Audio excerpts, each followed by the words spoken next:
Sa kwento ng mga pantas, madalas nating naaalala ang tatlong regalo. Ang ginto, kamanyang at mira ay hindi kakaibang regalo noong unang panahon. Ito ay kadalasang ihinahandog sa mga hari, mga regalong may dangal at halaga. Ngunit sa batang nasa sabsaban, ang mga regalong ito ay nagkaroon ng mas malalim na kahulugan. Ano ba ang ibig sabihin ng mga regalong ito?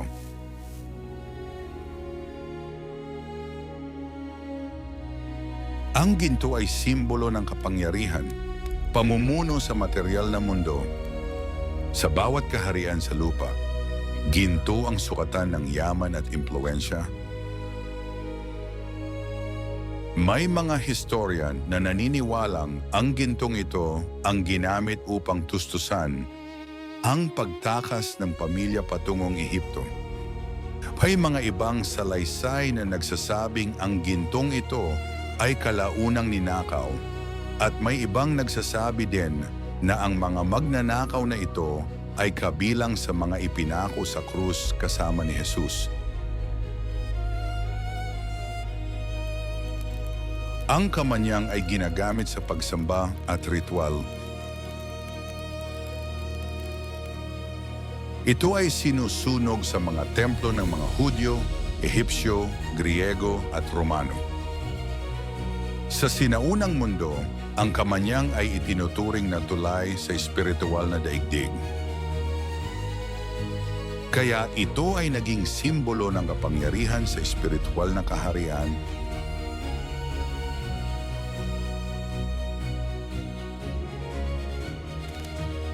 Ang mira ay may kakaibang layunin.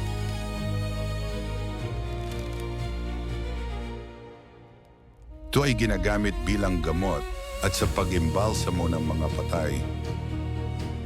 Ginamit ang mira sa pag-aalaga ng bangkay hanggang ika-15 siglo. At ang mirang ibinigay ng mga pantas ay sinasabi din sa ibang kwento na siya ring ginamit sa pag-anoint kay Jesus matapos ang kanyang krusipiksyon. Mula sabsaban hanggang libingan, naroon ang mira. Kaya ang mira ay naging simbolo ng kapangyarihan ng paggamot at simbolo ng pagharap sa pagpanaw ng buhay.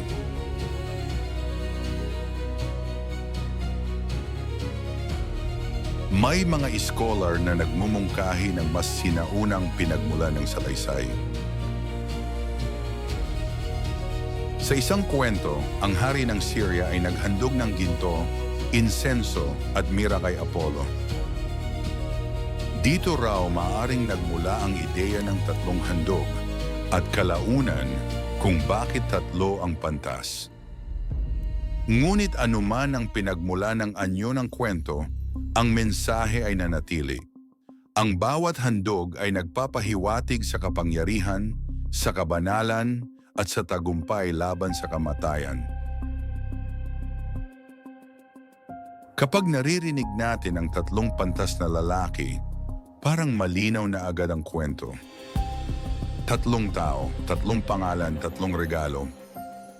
Ngunit may isang mahalagang detalye na madalas nating nalalampasan. Hindi kailanman sinabi ng Biblia na tatlo ang mga pantas. Ang malinaw lamang, may mga pantas mula sa silangan. Hindi din binanggit sa Biblia sa libro ni Mateo na hari ang mga ito kundi mga pantas lamang. Ang bilang na tatlo ay marahil nagmula sa tatlong handog. Maaring dalawa sila, maaring 5, maaring higit pa. Sa paglipas ng panahon, ang tatlong regalo ay naging tatlong tao. Ngunit sino ba talaga ang mga pantas? Ang pantas ay tumutukoy sa mga tunay na eskolar mula sa Persia at Babylon. Sila ay mga tagamasid ng bituin at tagapayo ng mga hari, mga siyentipiko at pilosopo ng sinaunang mundo.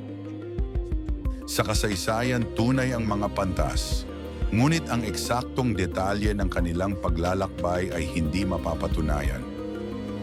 Sa pananampalataya, may mas mahalagang dahilan kung bakit sila naroon. Ipinapakita nila na ang liwanag ay hindi lamang para sa iilan, na ang paghahanap sa katotohanan ay maaring manggaling kahit sa malayo. Hindi natin alam ang kanilang bilang, hindi natin alam ang kanilang mga pangalan. Ngunit alam natin na ito, nakita nila ang liwanag at tumugon sila. Kung nagustuhan mo ang kwentong ito, huwag kalimutang mag-like, mag-subscribe at i-share.